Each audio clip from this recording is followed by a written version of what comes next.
morning, everyone. After a lot of emailing back and forth yesterday, here's what the situation is.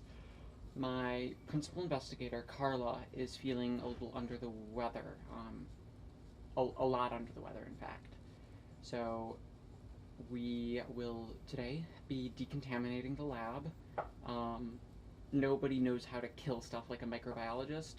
This lab is a protein torture chamber. So we're going to be torturing some proteins today. I've got, so next week, Monica will be back and we'll be trying to work a split shift with her because I may have been exposed to Carla's germs. So yeah, that's sort of where things are. So we've got to make sure things are clean so that if I haven't been exposed, I don't become exposed.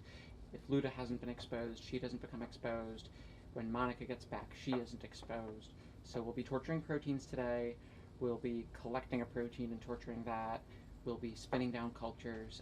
It'll be a long day, but yeah, we're gonna get a lot done. So yeah, stay with me and let's see what we get done. All right, so from our purification, this is basically what you hope to see, right? So you've got very little over here, and then we have basically 1 and 2 peaks. We've got about almost 200 milligrams of protein in here. So that's bananas. That's about as good as it gets. I think traditionally our columns only hold 50 milligrams per manufacturer spec, but yeah, 200 milligrams, that's really great. Peaks should be roughly symmetrical. They do tend to tail out just a little bit. That's just an artifact of the method that we use. So here you see that's the center point. It goes that way, about 9, it's 18 milliliters. We measure everything in mils. So 18 milliliters that way, 18 mils this way, which would bring us to about there. So we can sort of estimate where that peak ends. And for the same thing on here, right, this is a short, broad peak. So that should end about there, which gives us roughly 3 fractions. A, B, C. So I've marked them out on here, and I don't know how well this is going to translate, and I'll screw around with this in post. We'll call that premium content for my YouTube subscribers. But you can sort of see that these guys are much more clear. These guys are much darker, and just a tiny bit darker in color. And then these guys are clear again. And that's going to be actually our protein has a little bit of color. That's really, when we say milliAUs, that's light absorbance, right? So it's not totally surprising that it translates sometimes into the visible spectrum, but it's always kind of cool to see.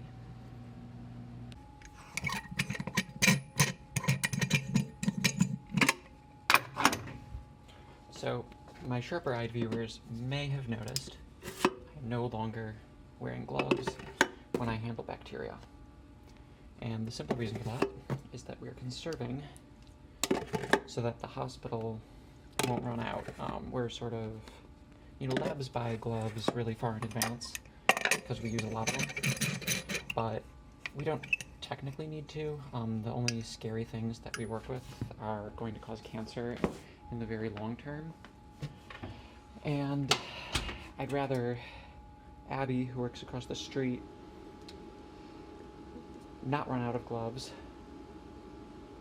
if the only detriment to myself is I increase my risk of cancer 40 years from now, slightly. So that's why.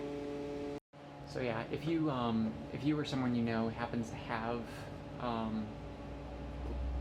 rubber gloves, consider holding on to them. Don't donate them yet, but definitely conserve them. Don't wear them out in public because you still need to wash your hands, right? Degloving is only so good. So hold on to them because we're probably going to need them pretty soon. Thanks. The same advice probably goes for masks as well. I've got, a couple up there. that we're holding on to. So you know, if you're immunocompromised or in a really high risk bracket, definitely you know, keep them for yourself, but also remember that social distancing is still the best prevention, and any mask that you're using is one that a nurse somewhere down the line might not be. So just try to be mindful of what we're using right now, because we're gonna start running out of stuff.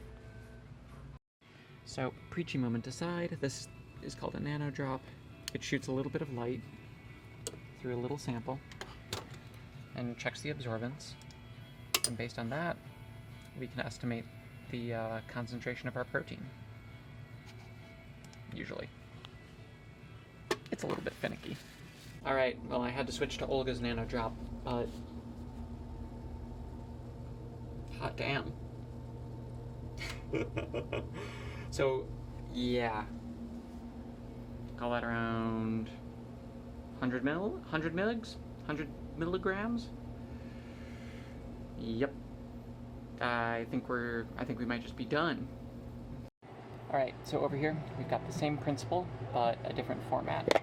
So we're just going to use one of these tiny little gels and this guy. It's a bufferless system, so that means that there's no liquid, it's all contained in those little strips. I'll show you.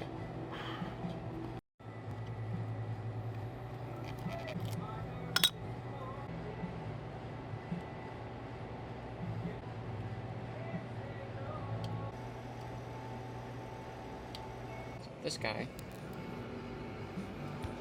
we're going to use.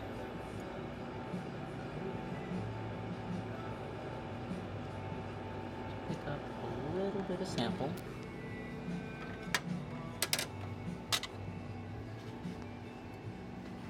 Drop it in.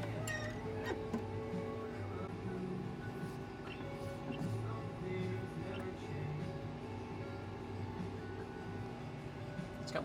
Here is our protein gel in staining solution, and it's starting to come through. So you can see there's our molecular weight ladder. We've got over here, that's fraction A, fraction B, and fraction C. I don't think my photography is going that well, but in reality you can see one very clean band going all the way across in A, B, and C. It's all at the same level, which means it's all the same size protein at least. So what we're going to do now is we're going to pool together fractions A and B, which I've already done. We have about 25, just shy of 25 milliliters at 4.65 milligrams per milliliter. Quick, who's good with math? That's, yeah, somewhere around 100 milligrams, which is quite good. So now we're going to add tobacco etching virus protease. This is a pair of molecular scissors that's going to cut the affinity tag off of our protein. This is actually a modified protein with an affinity tag on it. And so that's going to take the tag off of this guy, because the tags are really sort of wiggly and it sort of interferes with future use. So we're going to cut it off. Then we're going to pass it through the column again. And when we do, we're going to have just one very clean band of just our protein with no tag.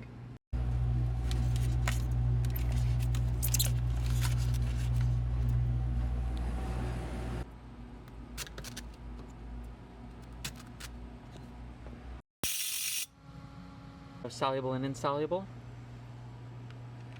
which we've mixed up with our blue buffer, which is mostly soap and yeah, some stain.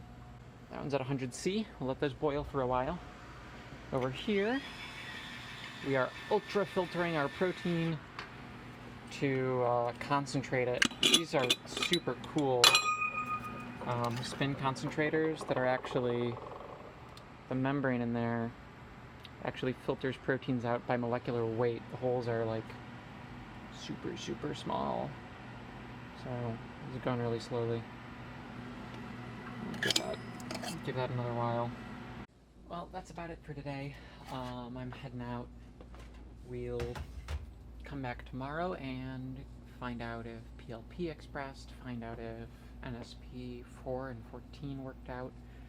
Doing our TEV pass-through on our protein, that's N protein, and then yeah, that should be a pretty cool day. So yeah, join me next time. See ya.